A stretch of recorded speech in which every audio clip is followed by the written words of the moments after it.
মানুষ আমি আমার কেন পাখির মতো মন। আমার সবসময় পাখির মতো ঘুরে বেড়াতে, উড়ে বেড়াতে ইচ্ছা করে। তাই কাজের ফাঁকে হোক, শত ব্যস্ততার মাঝে হোক, একটুখানি ঘোরাফেরার টাইম বের করেই নেই। আজকে সারাদিনের টুকটাক কাজের জন্য সকালই বের হয়ে পড়ছি। নাস্তাটা বাহিরে করব, এরপরে হচ্ছে কাজগুলা সারবো। তো আমি এই ড্রেসটা নামিয়ে নিলাম। এটা হচ্ছে সুতির মধ্যে ব্লক করা, সাথে হচ্ছে হাতের কাজ করা একটা ড্রেস। এটা আপনারা পেয়ে যাবেন ক্লোজেট বাই রাখি পেজে। এই টাইপের ড্রেসগুলো কিন্তু খুবই কমফোর্টেবল হয়। আমি তো কয়েকটাই পরেছি এই ড্রেস। এটা হচ্ছে সালোয়ারটা, এটার মধ্যে লেস ওয়ার্ক করা আছে, পিনটেক করা আছে আর কোমরের মধ্যে হচ্ছে ইলাস্টিক দেওয়া আছে। এইগুলোর মেকিং কিন্তু খুবই সুন্দর। আর এটার সাথে যে ওড়নাটা প্রোভাইড করা হয়েছে, এটা কিন্তু বেশ বড় সাইজের একটা ওড়না, মানে যে কোনো এজের মানুষই পরতে পারবেন। সুতির মধ্যে কমফোর্টেবল ফ্যাশনেবল ড্রেস যারা চান তাদের জন্য হচ্ছে এই ড্রেসগুলো বেস্ট। সাদা পরলে আসলে অন্যরকম একটা শুভ্র সুন্দর লাগে, যদিও ওনাদের পেজে এই ড্রেসগুলোর মধ্যে অনেকগুলো কালার আপনারা পেয়ে যাবেন।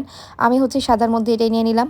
তো এই তো এখন একদম সিম্পলি রেডি হব। সারাদিনের জন্য যখন আমি বের হই তখন হচ্ছে একদম সিম্পলি বের হই। ফেসে এক্সট্রা কোনো কিছু ইউজ করব না। আমি রেগুলার যে সিরামটা ইউজ করি সেটা ইউজ করে নিলাম। এরপর হচ্ছে একটা ময়শ্চারাইজিং ক্রিম। আমি প্রায় দিনই সানস্ক্রিনটা দিতে ভুলে যাই, আজকেও তাই হয়েছে। সানস্ক্রিনটা রেগুলার ইউজ না করলে কিন্তু ফেসে একটা আনইভেন টোন চলে আসে। আর হেয়ারে সিরাম অ্যাপ্লাই করে নিলাম, এতে চুলটা ঝরঝরা লাগবে, একটার সাথে আরেকটা লেগে থাকবে না। আমার ইয়ারিং এর মধ্যে পার্লের দুল আমার সবচেয়ে বেশি পছন্দ, কারণ এটা যে কোনো ড্রেসের সাথেই মানানসই হয়ে যায়। আমি যখন ছোট ছিলাম আম্মুকে দেখতাম শুধুমাত্র ফেস পাউডার আর লিপস্টিক দিয়েই হচ্ছে পার্টির জন্য রেডি হয়ে যেত।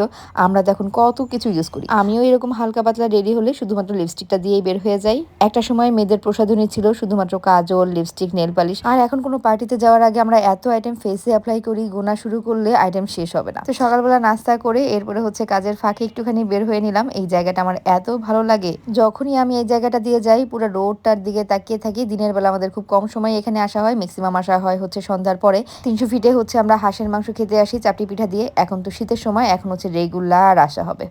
যাই হোক, এই পুরা রোডটাই আমার কাছে ভীষণ রকমের ভালো লাগে। এটা হচ্ছে আমার ফুল ড্রেসের লুকটা। এটা আনারকলি টাইপ, কিন্তু সাইড দিয়ে কিন্তু কাটা আছে। এই টাইপের ড্রেস পরলে সাজগোজ না করলেও কিন্তু একটা গর্জিয়াস লুক চলেই আসে। এই ড্রেসটা আপনারা পেয়ে যাবেন ক্লোজেট বাই রাখি পেজে। পেজটা আমি ট্যাগ করে দিব।